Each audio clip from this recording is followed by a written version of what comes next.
This is Matthew, host of the Superhero Ethics Podcast, and I've got an ethical question for you. If I'm trying to help you not listen to ads, is it ethical for me to do an ad to help you do that? If you go to our website, theethicalpanda.com, and just click on the join button, for $5 a month, $55 a year, you get to hear all of our episodes without ads.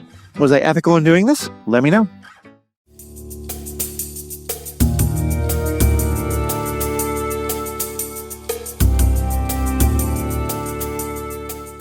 Hello and welcome to this episode of Superhero Ethics. Friends, have you found yourself bathed in a warm green light? Have you found yourself wishing that people who were flying were bathed in a warm green light? Do you kind of think that all cops are bastards and so you're not sure how you feel about space cops? Or are you just happy to see Jon Stewart and Hal Jordan on screen? Because the first two episodes of Lanterns have gone live. I am here with DC comic book expert extraordinaire Jessica Plummer. And as always, this is not a review show. We're not going to be just saying what we think of the show, but there'll be a little bit of that. We will be diving into some of the questions that the show is already bringing up. But a lot of it also, I can already tell this is going to be a great show that's going to raise a lot of questions. And maybe actually by the way they answer them, I'm not going to think it's great. We'll see. But it's going to have a lot for us to talk about. So especially, I want to spend today both getting into those questions, but also really setting the stage of helping us fully understand what's the context of the questions we're talking about. And so having someone who's read quite a lot of the stories of Hal Jordan, Jon Stewart, Manhunters, Sinestros, and all the other people involved in the universe, Jessica Plummer. Jessica, how are we doing tonight? I'm doing pretty good. Thanks for having me. So we have talked about this before, and we've done a couple of episodes where we've gotten into like how we felt about the upcoming Lantern show, but just a quick review. What was your kind of background with these characters and how did you feel going into this show? Yeah, I mean, like you said, I've read a lot of Green Lantern comics. I've read all the Green Lantern comics, pretty much. If the Green Lantern was on the cover, I have read the comics. Hundreds and hundreds of comics starring John and Hal, John or Hal or both, right. or Guy or Kyle, sometimes. Or all the gang, the whole gang. And I was cautiously optimistic going into the show, mostly because I really loved. This is part of the, our new DC. Mm-hmm. TV movie universe, the James Gunn universe. Yeah, I don't know that there's a name for it. And I loved Superman. And we have Guy Gardner in that. He's a Green Lantern. I thought it was an absolute note perfect take on Green Lanterns, what they are, how they operate, and Guy as a character. It was like there was such a deep understanding of everything about him. And I thought the casting of this show was really exciting. I thought Kyle Chandler as an older Hal Jordan is brilliant. And Aaron Pierre. Yeah. As John, looked like I wasn't familiar with his work, but he's a very handsome man. Yes, he is. Pretty shallow. And he's wonderful on it. I was dubious about the True Detective approach, and I remain highly dubious about Interesting. it. Okay. Because I gotta say, I love the show so far. I have much less experience with the characters. I have almost nothing with Hal Jordan. Mostly what I know of Jon Stewart comes from the Justice League cartoons, and some of the Superman cartoons, and I always thought he was an interesting character in those, but there wasn't really much to his character other than strength and competence and stuff like that.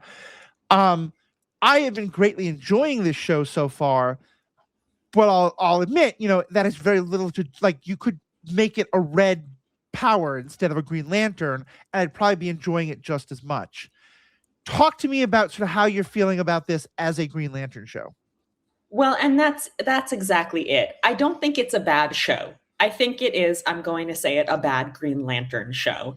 And I think there have been a lot of conversations lately about adaptations and, with Wuthering Heights and the Odyssey, like how far can you get from not even necessarily the plot points of the source material, but the themes, and the tone and the substance, the heart of the source material, and still say it's an adaptation. And there is absolutely something to be said for bringing something new to the table, but at a certain point, you're no longer adapting the thing that you said you were adapting. You're just capitalizing on an existing property to bring audiences into your random new other thing. Right. And if I can give you an example of what you're talking about, I think Fury Road is a fantastic movie.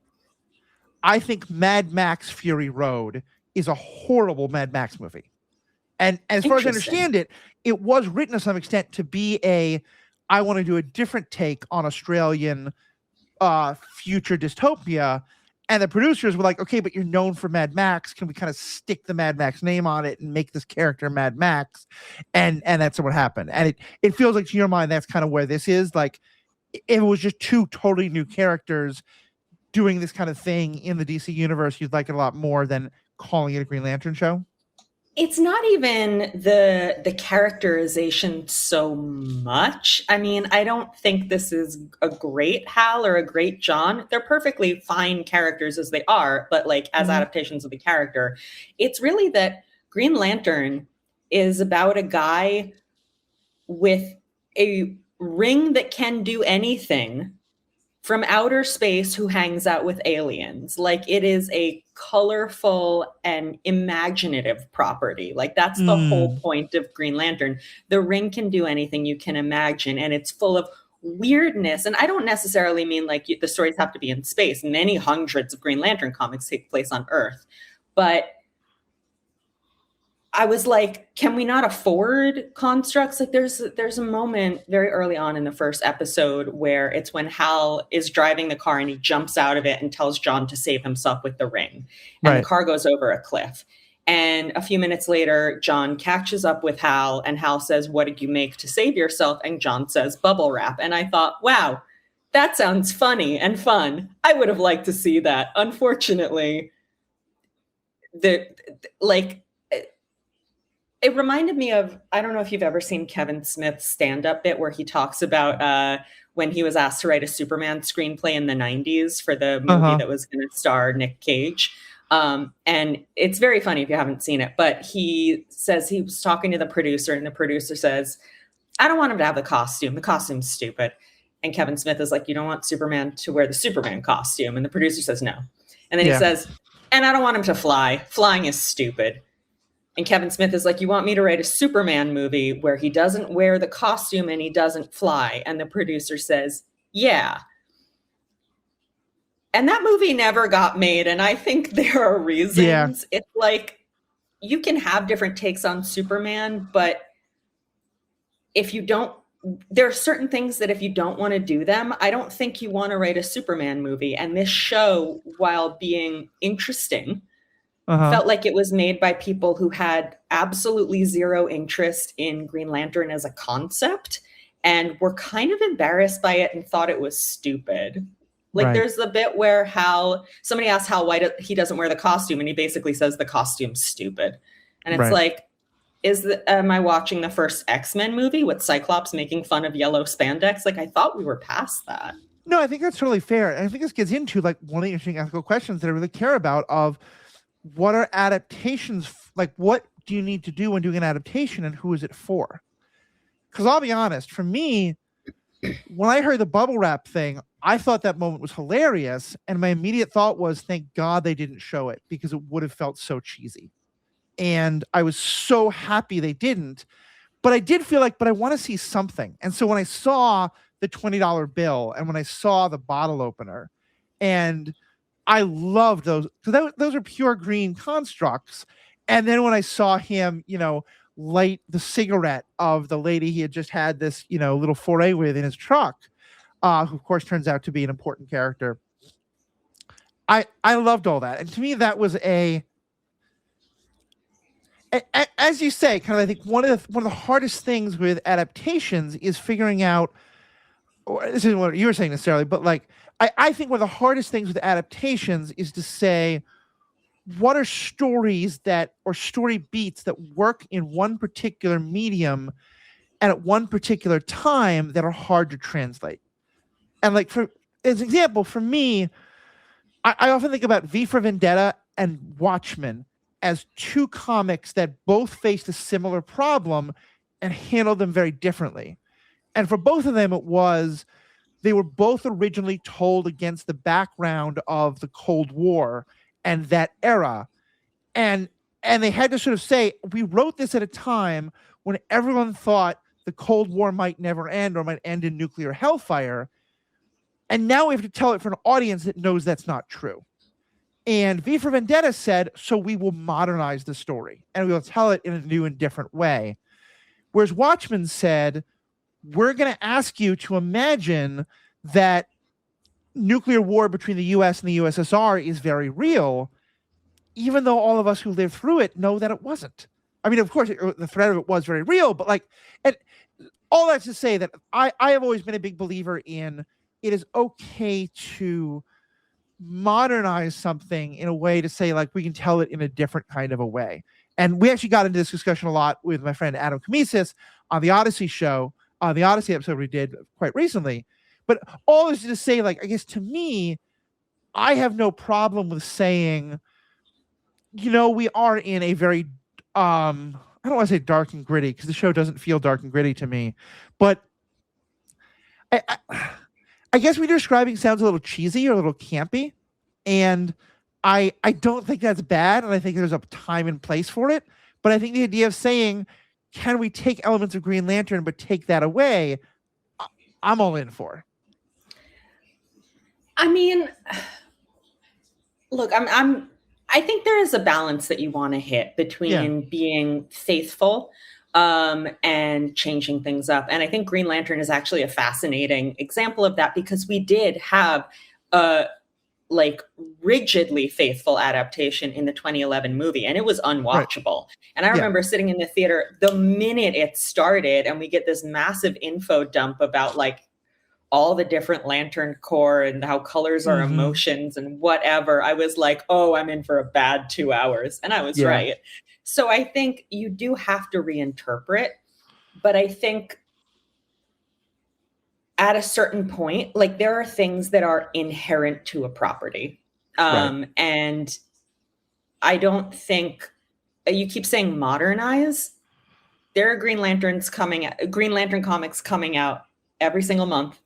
Yeah. And they have rings and flying and constructs and aliens. That's what the story is. It's like if you had a Star Wars movie and nobody was in a spaceship and nobody had a lightsaber, because that would be cheesy. Like, it's what Green Lantern is. And I think Superman, I'm not saying it has to have the same tone as Superman, but I do think Superman was a great example of how you can embrace that colorful, cheerful, and yes, admittedly often cheesy thing, and still like make it feel modern and vital and engender genuine emotion. But I do think at a certain point, like, they're cheesy, they're comic books, they're superhero comic books. Like, you gotta accept it, or it's just a different thing. Like, you don't actually like the thing. I don't mean you personally, but like, no, that's fair. What the thing is about. Yeah. And I think that's very fair. And I think I will just say, just because a lot of my audience who knows me feeling this is like, why the hell is yelling at their radios right now, or whatever you listen to podcasts on. I will just say Star Wars, I think, is a bad example, because I think it's why the hell is one of the best Star Wars products now. Andor has no lightsabers whatsoever, very little space combat, and is a lot less cheesy and campy than the originals. But I get your overall point. But so, okay, so let's get into some of the specifics of it. Well, and actually, let me ask this. At the end of the second episode, by the way, obviously we're doing huge spoilers here. Should have mentioned that up front, but big spoiler warning on all of this. We start in a very grounded kind of way, with the whole first episode just being like, are there aliens at all? By the end of the second episode, though, we're meeting Sinestro. We're going to other planets. We're starting to pull in.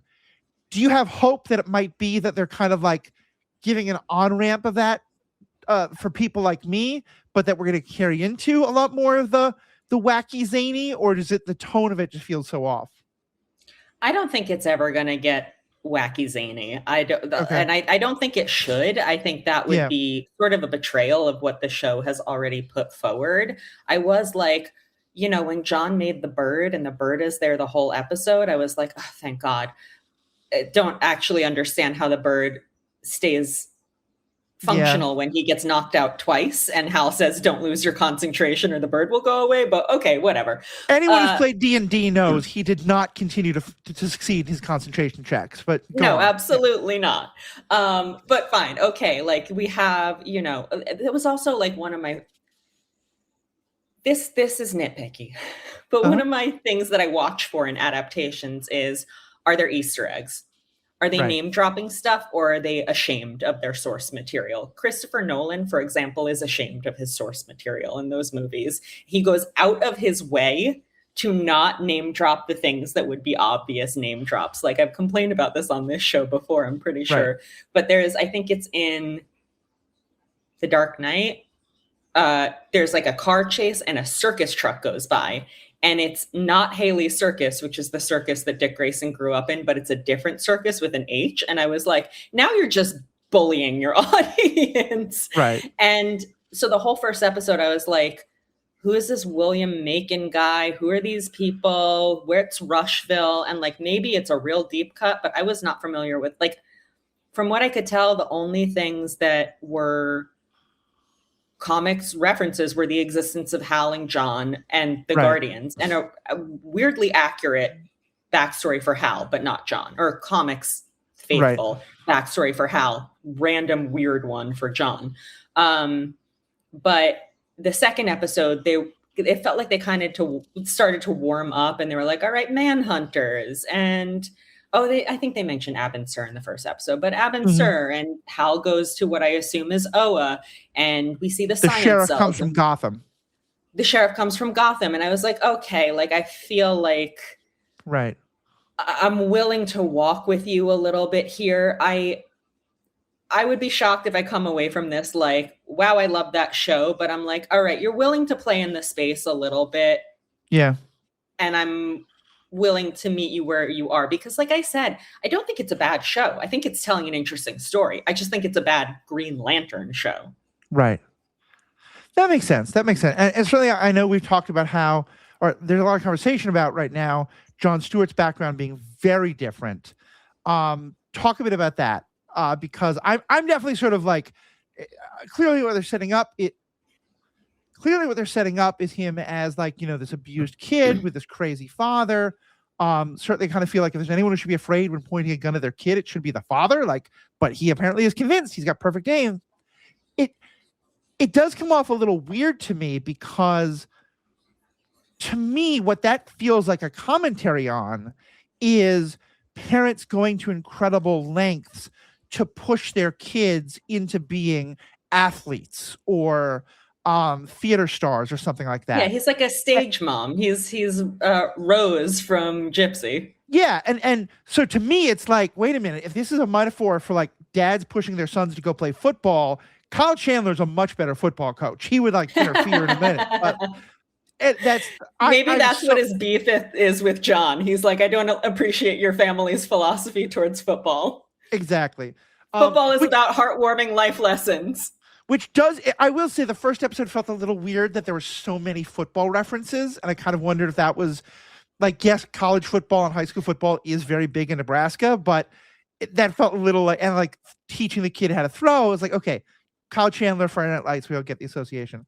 Yeah. But talk a little bit more about, because my understanding is there's none of that in Jon Stewart's original background. Oh God, no. And like I said, Hal's is weirdly accurate. Like they went out of their way to be like, and he watched his dad die in a plane crash and blah, blah, blah. All of that's very accurate. Right. John's original backstory, he was an architect. He had no military background whatsoever. He was an architect. And which, you know, like, I like the idea of Green Lanterns coming from creative backgrounds because they are creating. That's what they do with the ring. Kyle Rayner is another great example of that. He he was very engaged in the civil rights movement, and so was his mother. He really got that from her. There are stories about him going to protests and stuff as a kid. I can't remember off the top of my head. I think he might have had a brother, but he definitely had a younger sister who died as a child. So the two brothers that we see in the show is not accurate. We don't really see much about his father. Like, his mother is the main figure. And I think, like, that's sort of a loaded, we're maybe not the best authority. We're definitely not authorities to speak about this, but I think that's kind of a loaded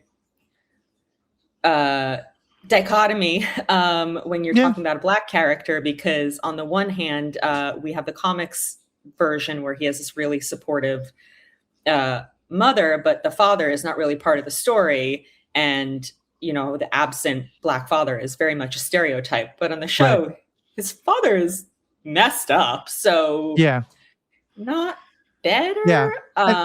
And I will say, I've not heard much commentary on that, but from a number of the particularly Black men creators who I know is speaking a lot about this issue, a point that keeps bringing up that I would also agree with is that we so often, when Black men come into these worlds, it is from military or police or working class backgrounds.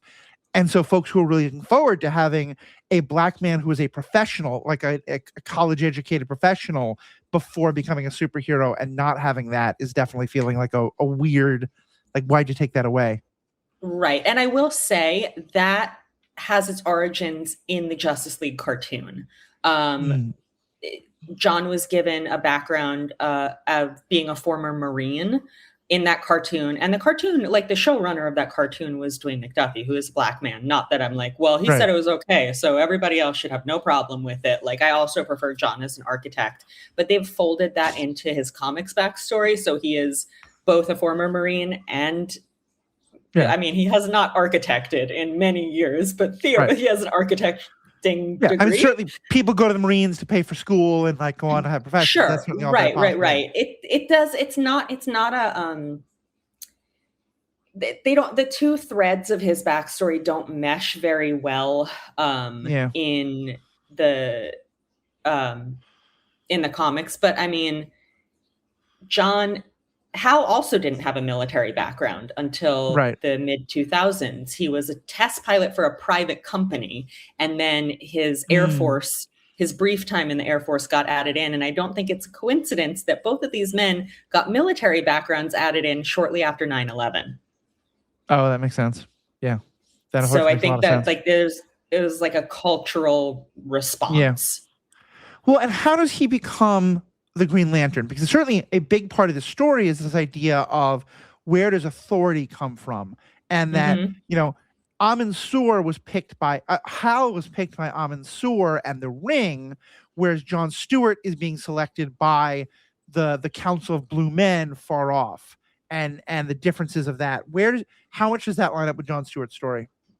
Well, so I actually have a lot of questions. I don't think the show has explained what the deal is there at all, because it's very clear that John was sort of being trained by his father to become Green Lantern as a child. And I'm like, what process? Where was the audition circuit like for this? Like, how did it go from whatever weird thing is happening with the apple to the Guardians knowing who he is? And I assume that's something that we'll get more information on, but it felt really bizarre. In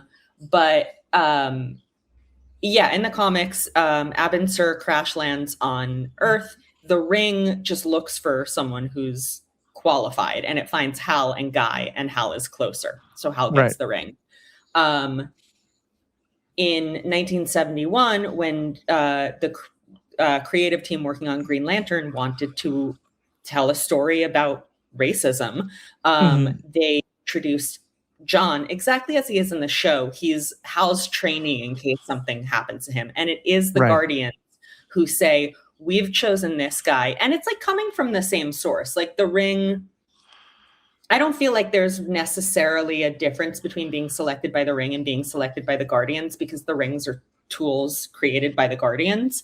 But the Guardians come to Hal and they say, we want you to train this guy. And Hal's like, I don't know, like, they show, like, the first time we see John, it's there's these old black men playing like checkers or something, or dominoes on like a street, like outside of a store.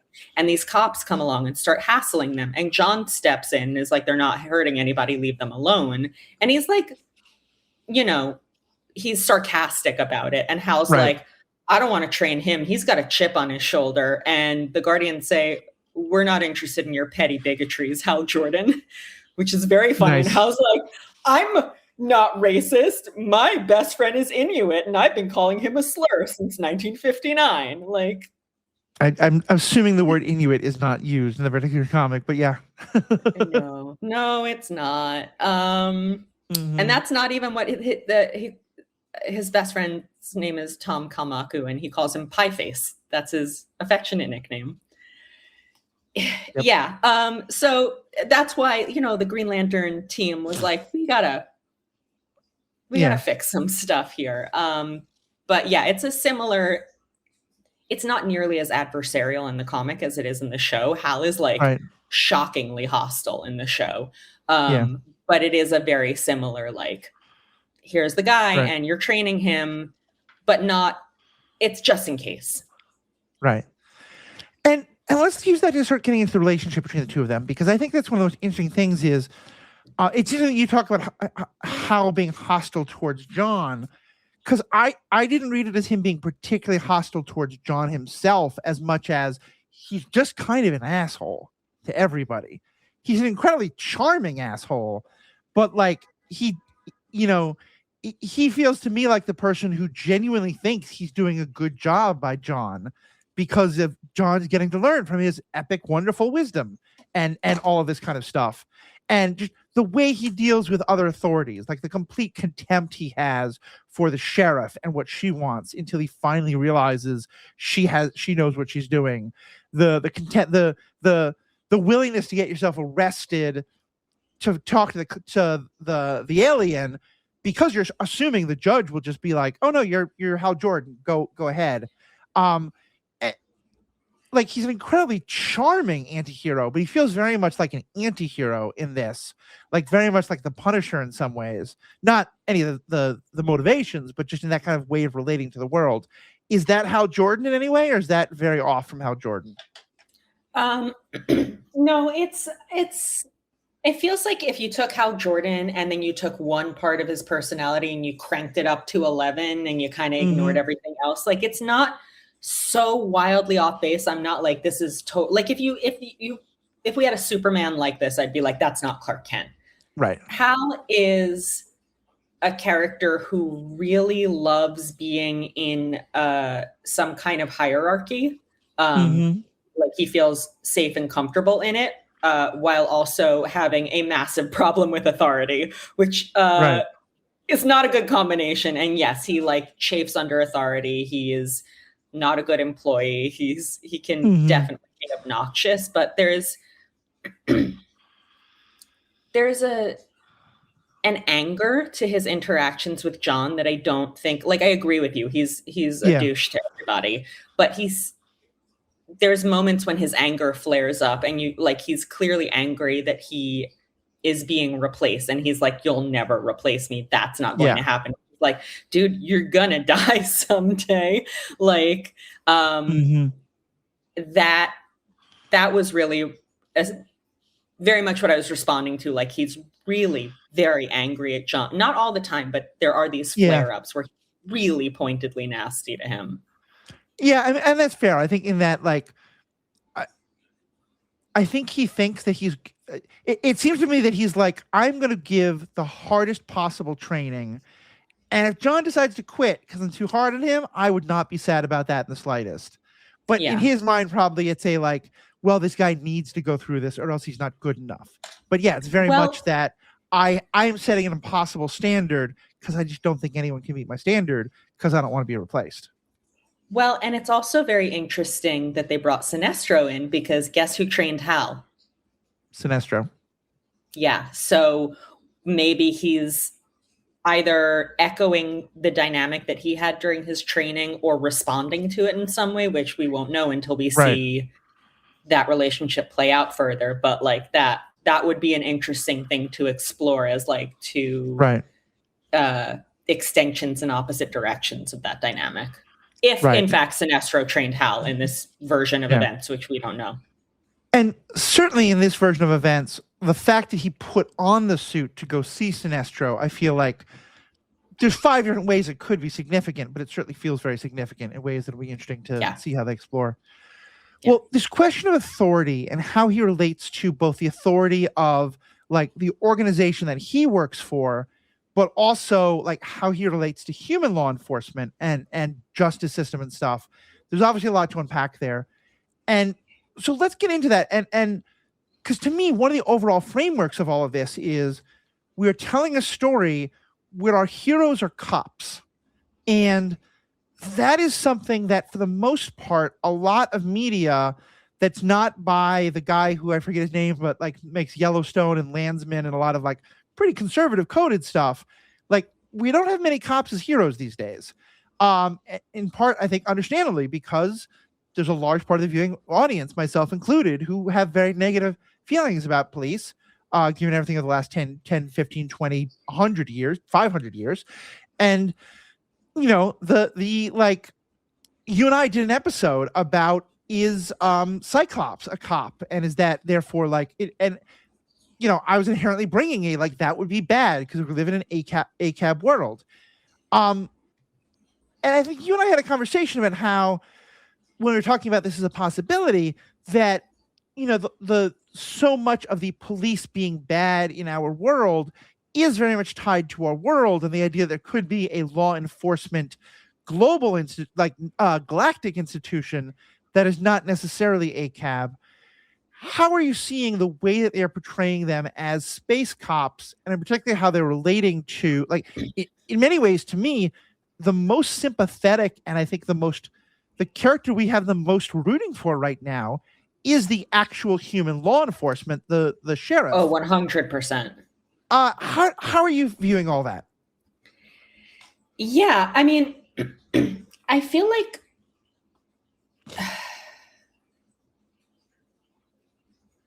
that's a hard question to answer in a lot of ways because we've seen so little of it, right? We don't really know how the Green Lantern Corps as a whole operates. Hal seems to, you know, it's weird because on the one hand, Hal seems to be able to act with total carte blanche on Earth and presumably the rest of Sector 2814, which is not just Earth.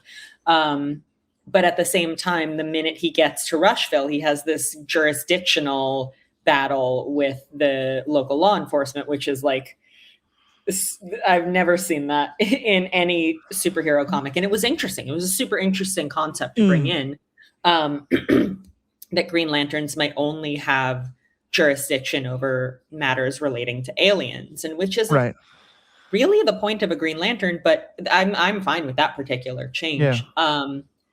One thing about him that I like, the fact that he does have that problem with authority, that he, you know, is constantly flouting it, that he is disrespectful to the sheriff and other cops. And it's funny. These are funny scenes, that he breaks into the morgue and steals corpses, that he's constantly over and over and over again doing things that he either has been told not to or knows he's not supposed to or has promised he won't do or whatever. And all of that is sort of, as you said, like making him an anti-hero. But I think this is one of those things that we got into when we had the previous discussion you were talking about, when we were like saying Cyclops is a rule follower, but that doesn't make him a cop.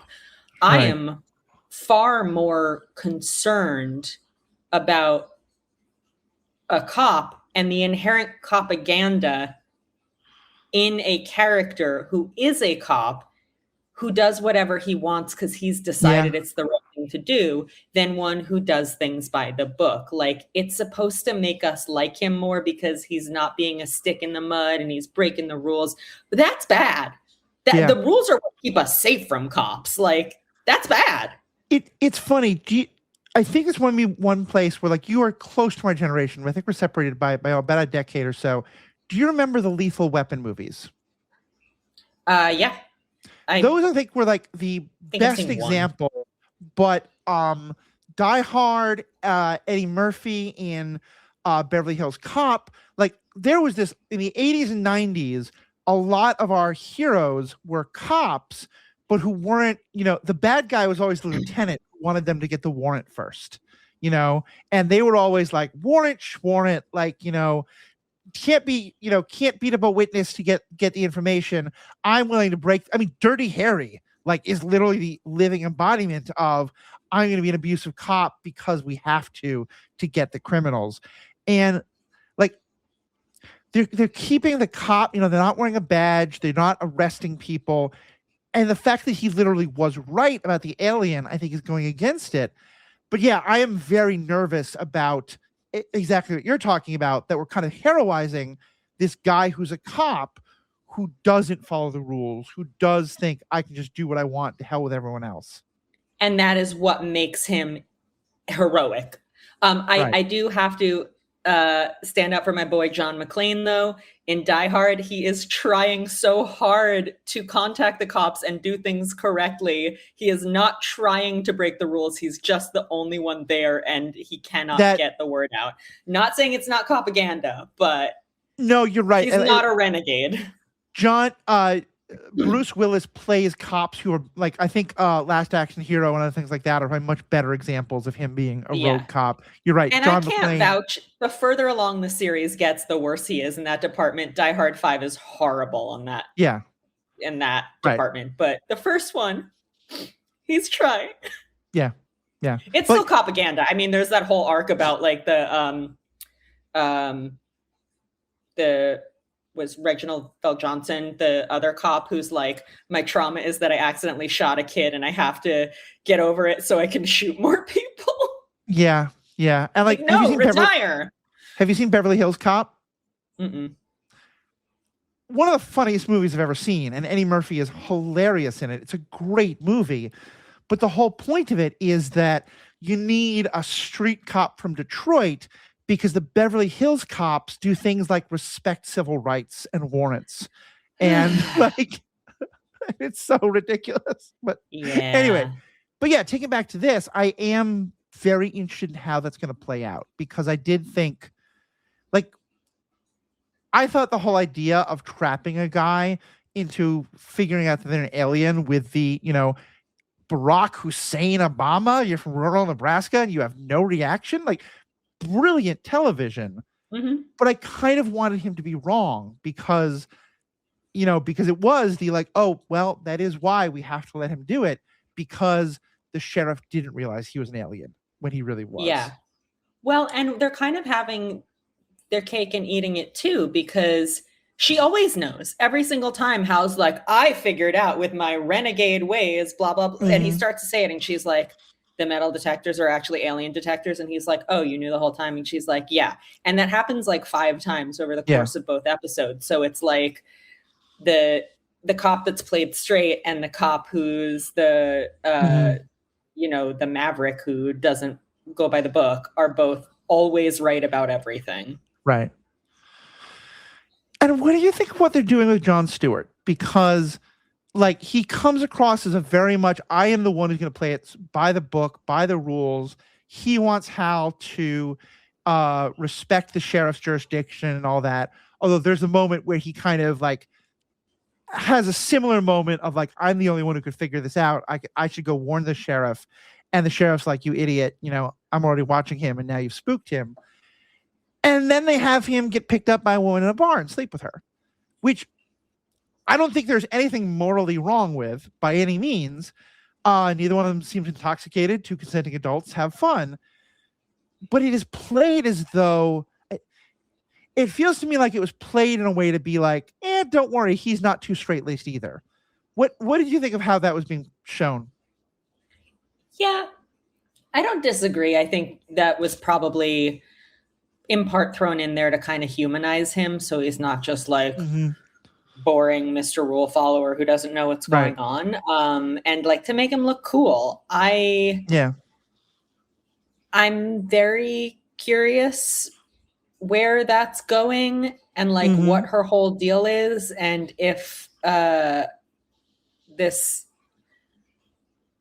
very male dominated creative team is going to bother to give her a deal that's coherent, or if all Mm-hmm. of that was just to make John look like a stud. Right. I mean, it could, like, I don't know. Yeah. Yeah. We'll see. I'm all for open relationships and open marriages. And if that's literally what they're doing, and it's just a coincidence that she picked up the guy who was coming to her husband's house in a day, sure. It certainly feels like she had an agenda for seducing him that was connected to her husband. And, with the husband doesn't come off as someone with a cuckold fetish. And but he clearly knows. And certainly, we can't ignore the racial factor here. The history of white women sleeping with black men in ways where the white men know about it and are either getting off on it in a racist way or are kind of allowing it but getting ready to get mad about it because of the racial all of that's in the room with us. It creates this threat that John is now living under that would happen no matter what race everybody was, but is specifically racialized here. Yeah, if it had been how Jordan slept with her, it would have come across fairly different in a way that I'm assuming the writers know that, and I hope they know that, but I'd be very curious if they don't. Well, I think one of the showrunners, wasn't he the guy, I'm blanking on his name, but he was behind the Watchmen show. Yes, and he was. From everything I've heard, that that handled race very well. Yeah.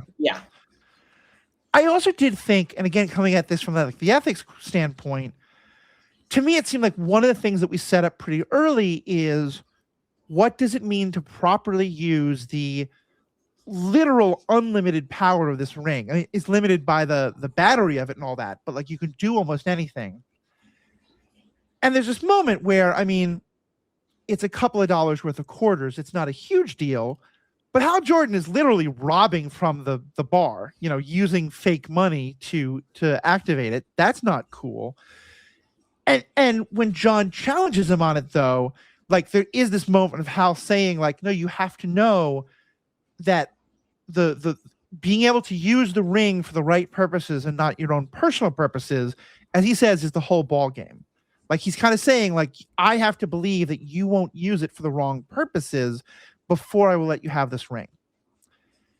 And he clearly is kind of doing it in a do what I say, not what I do way. And so when John uses it to give the woman he's just had sex with a light, it's really cool. And to me, the shot of the ash of the cigarette turning green for half a second before it turns red, give me that over constructs every day of the week. But I know. But you're killing me. I know. I'm sorry.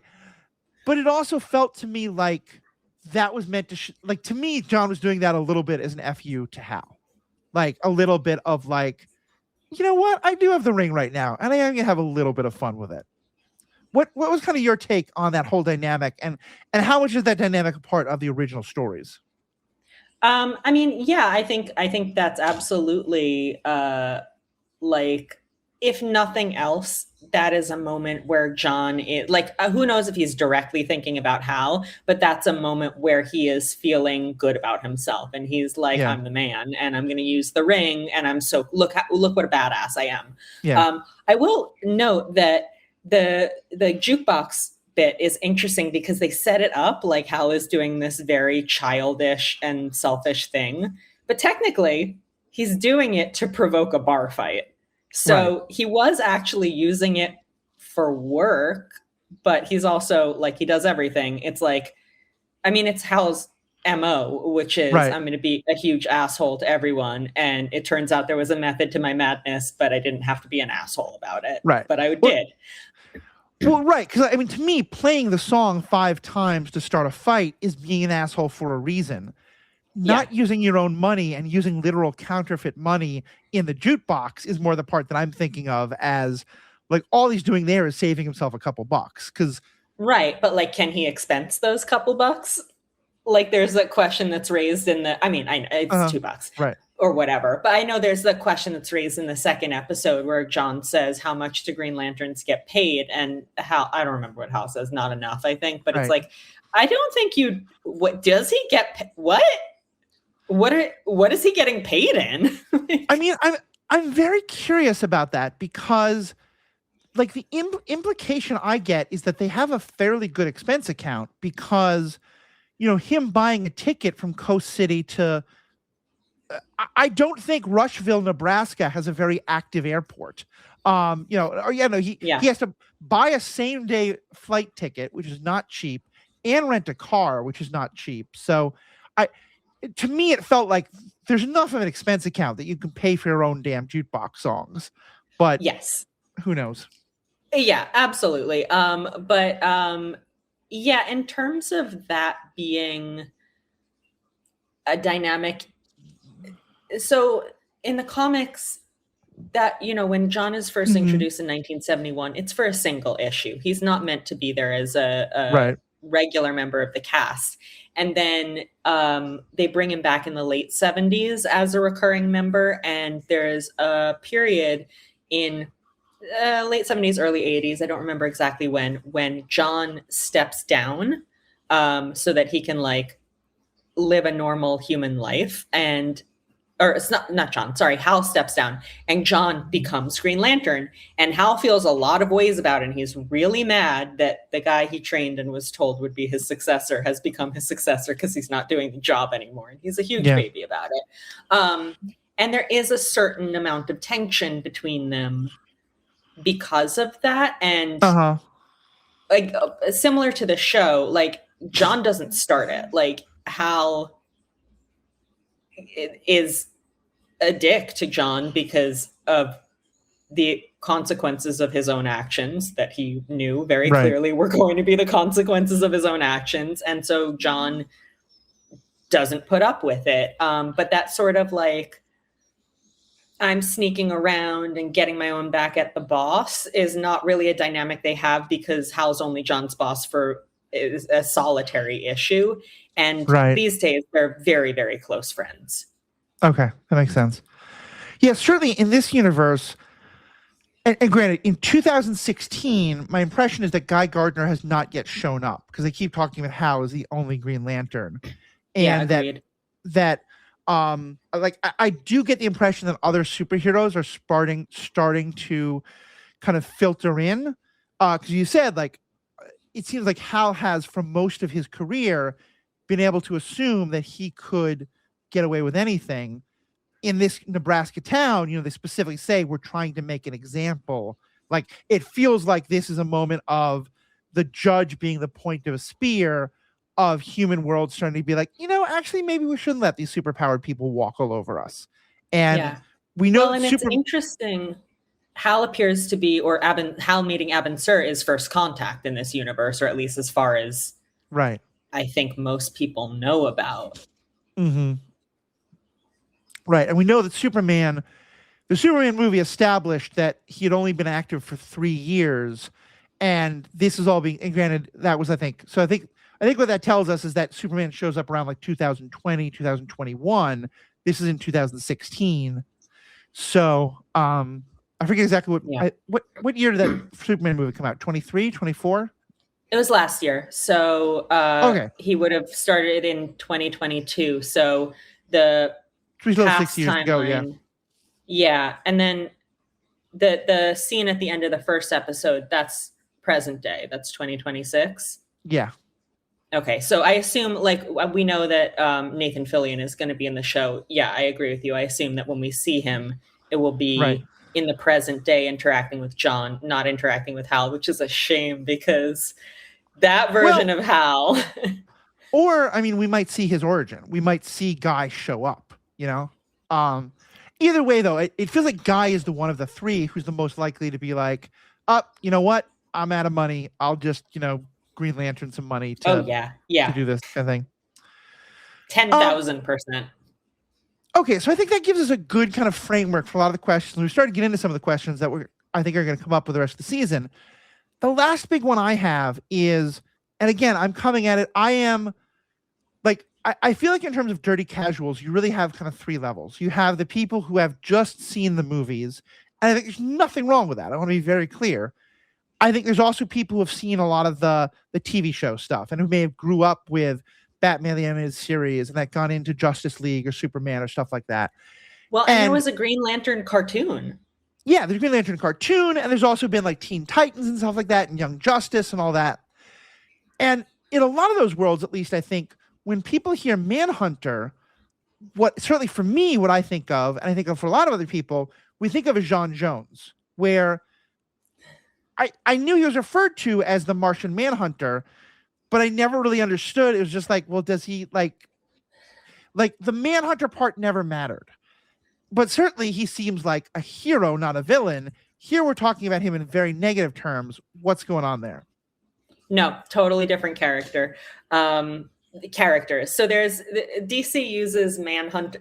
They have used the term Manhunter 9 trillion times.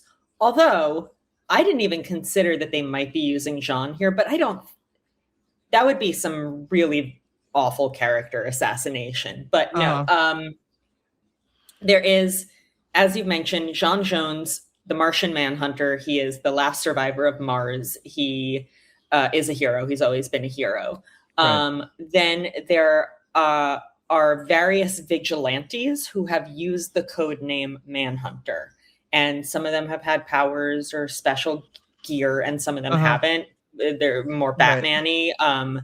So there's like 5 of them. Like they have used the term a lot. It's a cool word. And then there are the Manhunters that are part of the Green Lantern franchise, and they are robots from space. They were the Guardians' first attempt at making space cops. They were like, we'll just make robots and then they'll do the space cop thing and everything will be great. But the Manhunters, they're very similar to Sentinels in X-Men stuff, except they're not specifically racist. But the Manhunters were basically like, they got like too rigid with their programming and were interpreted to be like, let's kill everyone, basically. Right. Okay. And the Guardians were like, oh, mistakes were made. We need like a sentient living brain that understands fallibility and nuance, complexity. Right. To have this power. Like we can't just, which I mean, that's a really, in the world of AI, like this is a really interesting question that the show could potentially explore. But the idea that they need, you can't give that kind of authority to a computer program. There has to be a thinking, living mind behind it. And that's when the Green Lantern Corps was created. And every so often the Manhunters crop up and they try to kill all the Green Lanterns. So I would guess that's where they're going with this, especially because the one alien guy who kidnaps J'onn does specifically say that they're not organic, like they're not alive. But he also said they're shapeshifters, which is not a thing in the comics. So maybe they are bringing in some vision. And it's interesting. I think they have to know their audience, that there is a significant part of their audience probably who is going to hear Manhunter and think of J'onn J'onzz. So I'm curious to see where that goes.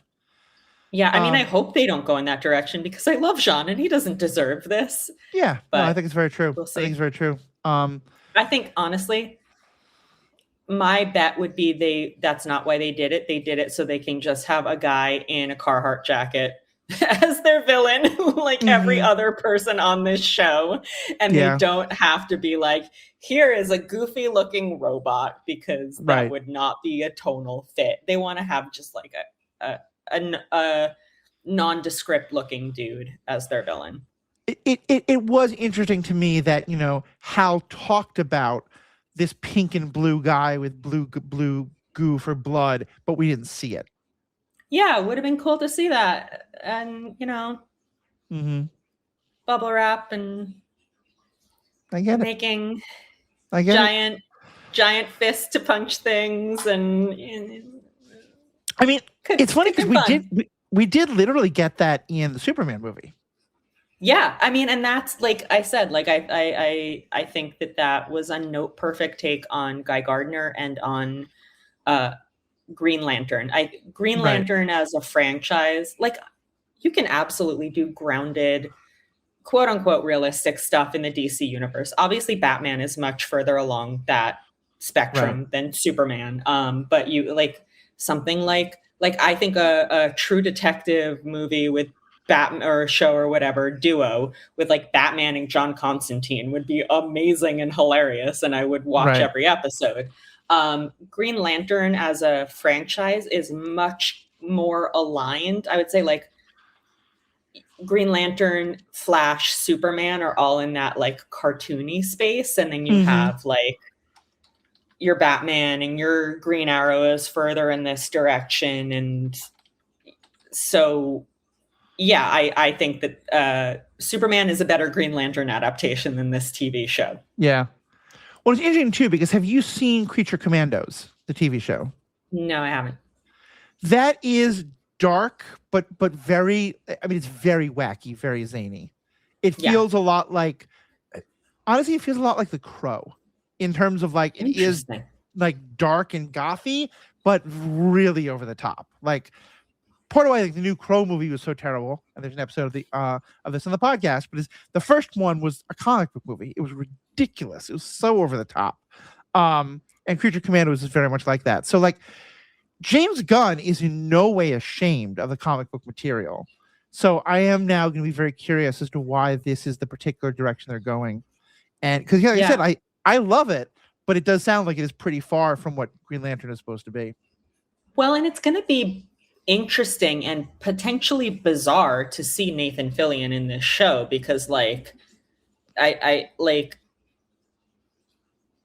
how do you translate that character? I did see they're taking away the bowl cut for the next Superman movie, so maybe he'll already have the hair change, but like how do you translate that character into this milieu and have him still feel contiguous, I guess? And like the thing is, like, there are characters that do have a lot of flexibility, and they can, you know, you can have very different versions of them and they all still feel valid and true. Like Batman is a great example where you can have something like Adam West or Batman the Brave and the Bold, and then you can go all the way over to like the Matt Reeves Batman. Like you can get really dark, or even Spider-Man. You can have something like Spider-Noir and something like Spidey and His Amazing Friends, the show for babies, and they're like on streaming at the same time, and they both feel like something that a character who is as big and well known as Peter Parker can sustain.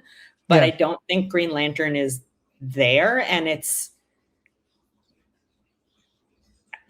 this is a big swing to make when you've just sort of introduced, this is what a Green Lantern is. No, just kidding. This is a totally different thing. And interesting choices to me. Yeah, I hear that. I'll be really curious to see how this all plays out. Well, I hope, if nothing else, this has been a great discussion, and I hope, if nothing else, the show doesn't anger you so much that you stop watching entirely, because I know we'll want to get you back maybe once, maybe twice, definitely once before the end of this season. Foggy Nelson is not a character on Green Lantern, so they can't kill him off and make me stop watching. So that's fair. That's the bar that's been set, and there's a show that's my bar out again, and that's a good bar. I was the same way. So, Jessica, we love having you on here. Where can people find more of your stuff? You can find me at jessicaplummerwrites.com. I'm on Blue Sky. I'm on Instagram, and I have a book coming out next fall. It's a fantasy rom-com called Mage Struck. It'll be published by Harlequin, and I know that's very far in the future, but you should read it anyway. You definitely should. Put it on your pre-sale lists. And you do have a short story featured in a book that has already been published. Swordstone Table. We've talked about it a bunch. Great sort of retellings of the Arthur stories in a way that I love your short story in it. And I'm actually going to put a link to that book, assuming that you can buy that book from bookstore.org or bookshop.org. I'm going to put that there so that we have an affiliate link. A little bit of the money will come back to here. Unfortunately, none of the money will go to Jessica, but the higher the sales for that, the more that Jessica can claim, look, I was in it. But we'll definitely get you on. And certainly all her articles on Book Riot have been amazing. The old podcast that you did for a while, Flights and Tights, still lives online somewhere. I love it. I think it's one of my... You can find that on my website. For anybody who wants to know more about Superman and wants to remember that it is actually much more like what Superman is supposed to be like in comics, if you've only seen like the Donner movies or the Snyder movies or whatever, definitely check out that podcast. So, Jessica, thank you so much for being a part of this. Myself and you and everyone else involved, thank you so much for listening. We have spoken.